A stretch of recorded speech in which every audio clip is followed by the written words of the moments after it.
जैसा कि आप सभी लोगों का रेलवे ग्रुप डी का एग्ज़ाम चल रहा है, तो आज आपका 27 सितंबर का सेकेंड शिफ्ट का एग्ज़ाम खत्म हुआ है। तो जो भी क्वेश्चंस आपके जीके जीएस और साइंस के मिल पाए हैं, उन सभी क्वेश्चंस का यहाँ पर हम एनालिसिस करवाने वाले हैं आज के सेकेंड शिफ्ट के। तो जिन लोगों ने चैनल को सब्सक्राइब नहीं किया, चैनल को सब्सक्राइब कर देंगे, बेल आइकन को ऑन कर देंगे, जिससे कि आने वाले हर वीडियो का नोटिफिकेशन आप सभी तक पहुँचता रहे। तो चलिए क्वेश्चन देखेंगे। पहला क्वेश्चन आया हुआ था, इलायची की पहाड़ियाँ कहाँ पर स्थित हैं? तो इलायची पहाड़ियाँ दक्षिण पूर्वी केरल में हैं। इलायची पहाड़ी क्षेत्र चाय, कॉफ़ी, सागौन और बांस के साथ साथ इलायची उत्पादन के लिए भी प्रसिद्ध हैं। तो इलायची की पहाड़ियाँ आपके केरल राज्य में पाई जाती हैं। नेक्स्ट क्वेश्चन था, आवर्त सारणी में धातुओं को किस समूह में रखा गया है? तो आवर्त सारणी व्यवस्थित करते समय मेंडलीव को सारणी में अधिक द्रव्यमान वाले तत्व को कभी कभी कम द्रव्यमान वाले तत्व से पहले रखना पड़ा। इसलिए जो आपका उदाहरण के लिए कोबाल्ट सारणी में निकेल से पहले रखा हुआ है। तो इस क्रम इसलिए उलटना पड़ा ताकि समान गुण धर्म वाले तत्वों को एक साथ रखा जा सके। नेक्स्ट क्वेश्चन आपका आया हुआ था, प्रकाश संश्लेषण में उत्पाद क्या बनता है? यानी प्रकाश संश्लेषण क्रिया में बनने वाला उत्पाद क्या? तो प्रकाश संश्लेषण में ग्लूकोज नामक कार्बोहाइड्रेट का निर्माण होता है। इसमें कार्बन, ऑक्सीजन तत्व के परमाणु कार्बन डाइऑक्साइड से ही प्राप्त होते हैं। तो ग्लूकोज का यहाँ पर यानी कार्बोहाइड्रेट का निर्माण होता है। नेक्स्ट एक कुछ इस तरह से क्वेश्चन था कि एचआईवी संक्रमण किससे नहीं फैलता है? तो एक ही वॉशरूम, टॉयलेट, कटलरी, यहाँ तक कि खांसने, छींकने या थूकने के इस्तेमाल से भी वायरस नहीं फैलता। चुंबन के माध्यम से एचआईवी फैलने का एकमात्र संभावित तरीका है अगर दोनों लोगों में से किसी के मसूड़ों से खून बह रहा हो और दोनों लोगों के बीच का खून का आदान प्रदान हो जाए, नहीं तो एचआईवी पसीने, मूत्र या मल त्याग से भी नहीं फैलता है। नेक्स्ट क्वेश्चन था, कौन सी भाषा संस्कृत भाषा की वंशज है? संस्कृत भारतीय उपमहाद्वीप की एक भाषा है। संस्कृत एक हिंद आर्य भाषा है जो हिंद यूरोपीय भाषा परिवार की एक शाखा है। आधुनिक भारतीय भाषाएं जैसे हिंदी, बांग्ला, मराठी, सिंधी, पंजाबी, नेपाली आदि इसी से प्रारंभ हुई है। तो इन सभी भाषाओं में यूरोपीय बाजारों की रोमानी भाषा भी शामिल है। नेक्स्ट आया हुआ था, आत्महत्या की थैली किसे कहा जाता है? तो लाइसोसोम को आत्महत्या की थैली कहा जाता है। नेक्स्ट क्वेश्चन था, पंचायती राज किस अनुच्छेद में दिया गया यानी किस अनुच्छेद में रखा गया है? तो इसका सही उत्तर अनुच्छेद 243 यानी आर्टिकल 243 है। अनुच्छेद 243 भारतीय संविधान के भाग आपके 9 में पंचायती राज का परिचय दिया गया, जिसे 73वें संविधान संशोधन अधिनियम 1992 में जोड़ा गया था। नेक्स्ट ये क्वेश्चन आया हुआ था कि 8वीं पंचवर्षीय योजना किस प्रधानमंत्री के शासनकाल में थी? तो 8वीं पंचवर्षीय योजना की बात करें आपकी, तो वर्ष 1974 से 1979 तक आपकी रही है। और यहाँ पर अगर अध्यक्ष की बात करें तो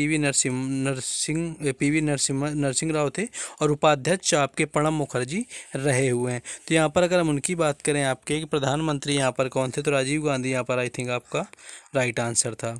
नेक्स्ट क्वेश्चन था आपका, जब तरंग पानी में से हवा में जाती है तो क्या फ़र्क पड़ता है? तो तरंग एक विक्षोभ है जो किसी माध्यम से होकर गति करता है और माध्यम के कण निकटवर्ती कणों में गति उत्पन्न कर देते हैं। ये कण इसी प्रकार की गति अन्य कणों में उत्पन्न करते हैं। माध्यम के कण स्वयं आगे नहीं बढ़ते लेकिन विक्षोभ आगे बढ़ जाता है। नेक्स्ट क्वेश्चन है, लैक्टिक अम्ल किसमें पाया जाता है? तो इसे सर्वप्रथम स्वीडन के रसायन वैज्ञानिक कार्ल विल्हेम शीले ने 1780 में विलगित किया था, जो कि एक तरह का कार्बोक्सिलिक अम्ल है जो कि मुख्यतः दूध में पाया जाता है, जिसका अणु सूत्र C3H6O3 है। मांसपेशियों में इसी अम्ल के एकत्र हो जाने से आपको थकावट पैदा होती है। नेक्स्ट आपका चालकता से क्वेश्चन आया हुआ था कि सबसे अधिक चालकता किसकी होती है? तो चांदी यहाँ पर राइट आंसर हो सकता है, जो कि आपका विद्युत का सबसे अच्छी चालक धातु होती है। अगर इसके अलावा आपका नहीं दिया था तो तांबा आपका दिया होगा। नेक्स्ट क्वेश्चन कुछ इस तरह से था कि जब दो नदियां आपस में मिलती हैं तो उससे क्या कहते हैं? तो यहाँ पर एग्जैक्ट ऑप्शन तो नहीं पता है, लेकिन बिना ऑप्शन के यही बता सकते हैं कि संगम कहा जाता है जहाँ पर दो नदियों का मिलन होता है। बाकी अगर आपका इस शिफ्ट में एग्जाम था तो आप कमेंट करके जैसे ही ऑप्शन बताएंगे आपको आंसर बता दिया जाएगा। नेक्स्ट क्वेश्चन था, राज्यसभा का सभापति कौन होता है? तो भारत के उपराष्ट्रपति ही राज्यसभा के सभापति होते हैं। तो ये भी आपका क्वेश्चन आया हुआ था।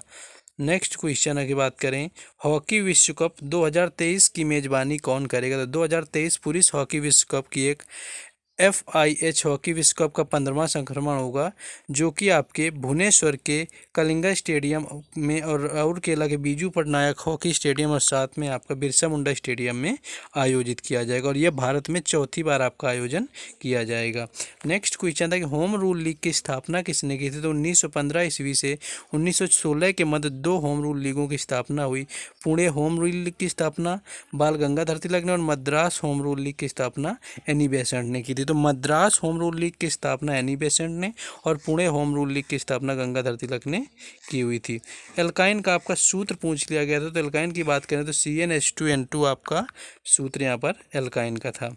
नेक्स्ट पंचायती राज का आपका बता ही चुके हैं, इलायची पानी, ये क्वेश्चन भी आपका हो गया है। नेक्स्ट क्वेश्चन था सुन्नी और शिया किस धर्म में है? तो मुसलमान मोटे तौर पर शिया और सुन्नी 2 समुदायों में बंटे हैं। ये दोनों मुस्लिम समुदाय इस्लाम के बुनियादी 5 उसूलों के साथ साथ कुरान और अल्लाह के पैगंबर मोहम्मद एक साथ राय रखते हैं। एक आया था क्वेश्चन कि जूडो चैंपियनशिप कौन जीता था? तो भारत की लिंथोई चनम्बर ने विश्व कैडेट जूडो चैंपियनशिप 2022 में स्वर्ण पदक जीता हुआ था। नेक्स्ट क्वेश्चन, ये 8वीं पंचवर्षीय का योजना जैसे आपको बताया था कि कौन था, तो आपका प्रणब मुखर्जी यहाँ पर थे आपके। ठीक है, नेक्स्ट क्वेश्चन था आपका, नेक्स्ट ये क्वेश्चन ये हो गया है आपका संस्कृत वाला क्वेश्चन। ठीक है, तो बाल दिवस को कितना नंबर बनाया गया? संरक्षण दिवस 2022 में कितने नंबर का बनाया गया? कुछ इस तरह से आपका राइट क्वेश्चन एग्जैक्ट मिल नहीं पाया क्या था, तो कुछ इस तरह का एक क्वेश्चन पूछा गया था। इसी तरह का एक और क्वेश्चन आपका पूछा गया था कि भारत बायोटेक ने देश का पहला कोरोना वैक्सीन कोवैक्सीन जुलाई से शुरू होगा, यानी जानवरों का वैक्सीन आई थिंक पूछा गया था। कुछ इस तरह का क्वेश्चन था, क्योंकि कुछ क्वेश्चन नहीं पूरी तरह से मिल पाते, तो अगर आपका एग्जाम था तो आप बता देंगे तो कॉमेंट में सारे क्वेश्चन मिल जाएंगे आसानी से। तो जिन लोगों ने अभी तक अगर वीडियो को लाइक नहीं किया तो वीडियो को लाइक कर दें, जिससे कि आपको हमें भी मोटिवेशन मिलता रहे और आप लोगों के लिए काम करते रहें। और चैनल को अगर सब्सक्राइब नहीं किया तो चैनल को भी सब्सक्राइब कर लें, क्योंकि यहाँ पर आपको हर एग्जाम से रिलेटेड एनालिसिस करवाया जाता है। तो चलिए फिर मिलेंगे थर्ड शिफ्ट में। जय हिंद।